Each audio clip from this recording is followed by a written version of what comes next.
Hey, folks, welcome to the Basement Show podcast. Short. That's right. What are we hitting them off today with T? Hit him with the ha. Here we go. Hit him with the ha. Yeah, so you love that. That's why I say it. Okay. That's right. I do love that. I know. So, famous rivalries. Yeah, versus ding ding. Oh, in this corner. We got to get a bell for that, like a bing bing. That's all I got. Oh, that's all I got. That's all right. It's a short, so it's a little bell. Like half the bell, half the time. That's right. So in this corner we have Adolph and Rudolph Dassler. Oh boy. Yeah, these guys. This is intense, folks. So buckle up, because here we go. These guys were salty. Yep, salty bros. There are those who assure that there is no love equal to family. However, the German brothers Adolf and Rudolf Dassler staged a fierce and relentless fight due to the great competition they felt to take their brands to the top. Mm-hmm. The year was 1926 when the brothers Adolf and Rudolf Dassler made slippers in their factory called Gebruder Dassler Schifffabric. Try that 5 times fast. I will not. Moving on. Although their shoes were unbranded, the quality of the brothers' products reached the ears of Joseph Waitzer, coach of the German track and field team. Nice. The brothers complemented each other very well. Adolf, whose nickname was Addy, was the introverted artist, while Rudolf, an expert in public relations. Thanks to this, the couple did not take long to place their product in the Olympic Village of the Berlin Games in 1936. That's cool. When Olympic medalist Jesse Owens donned their athletic footwear at the 1936 Olympics, sales skyrocketed. Yeah. International success increased the strain on the brothers' already fragile relationship, which was exacerbated by their bickering wives. Oh, boy. That's a whole nother level. When the hens start clucking. Okay. Yeah. The Second World War confronted the ideologies of the brothers, since on Hitler's orders, the Dassler factory became a workshop for spare parts for tanks and missile launchers. While Addy resisted joining the army, Rudolf decided to defend the Nazi cause with troops from Saxony.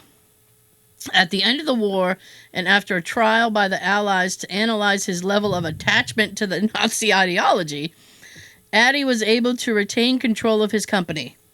For his part, Rudolf had to move to another part of town with his family to open a small factory after being denounced by his own brother as a Hitler sympathizer. Half of the workers, the salespeople, left with Rudolf, while the other half, the designers, stayed at the Addy factory. From this schism, 2 great brands were born. Puma, founded in 1948 by Rudolf, and Adidas, born from the hand of Addy in 1949. That's right, baby. That's right.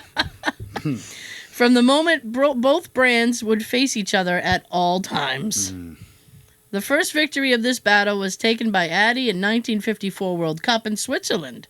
Rudolf had looked down on German coach Sepp Herberger, so Adidas was awarded the contract to make adjustable cleats for the national team, specially designed to prevent slipping on cause of rain. Nice. During the game against the Hungarian team, a storm tested the effectiveness and led to a German 3-2 victory. The rivalry continued with the children of the brothers.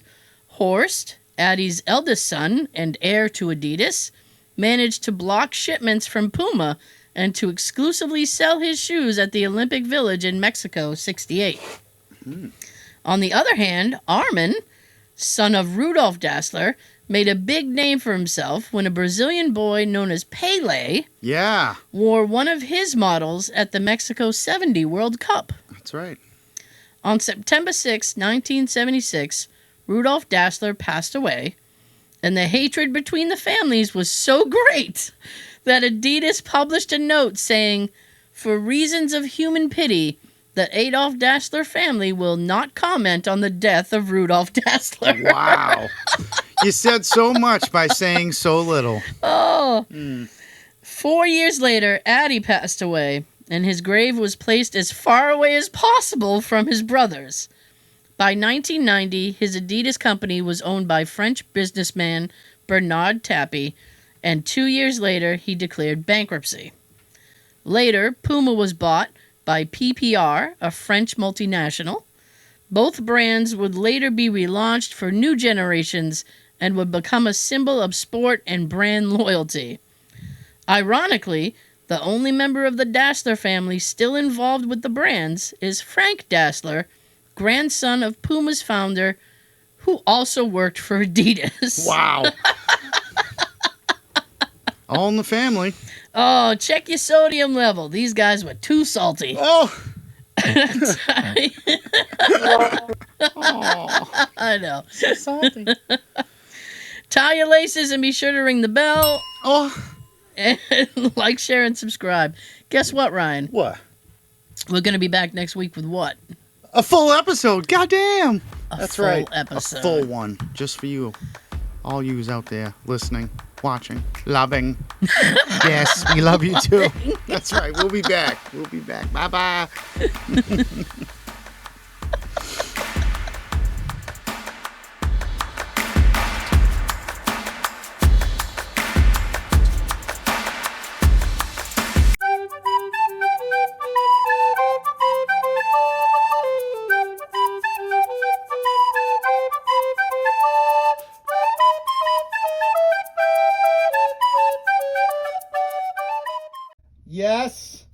Yes.